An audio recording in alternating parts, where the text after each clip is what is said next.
Allez, aujourd'hui avec Moulfrit, on t'explique les identités de genre.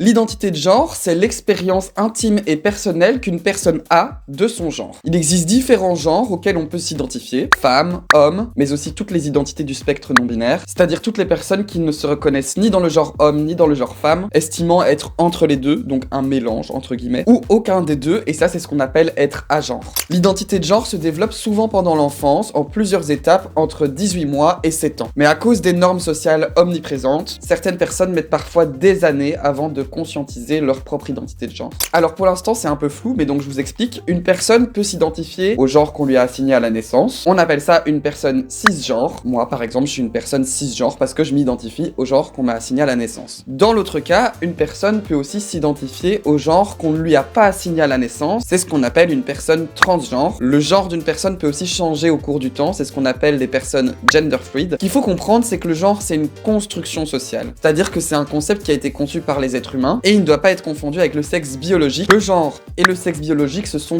deux choses différentes, même si parfois certaines personnalités publiques et certains de nos politiques tentent de faire croire l'inverse. L'identité de genre ne doit pas aussi être confondue avec l'expression de genre, qu'on verra plus en détail dans une autre vidéo, ou encore avec l'attirance sexuelle ou romantique d'une personne. Rien à voir. Par exemple, une femme transgenre peut totalement tomber amoureuse des femmes. C'était le cas de notre ancienne vice-première ministre, Petra de Sutter. Sur ces belles images, je vous dis à bientôt. Et si tu veux plus d'infos, tu peux aller te renseigner sur Genre Pluriel ou sur Pratique. Moulfrit, abonne-toi.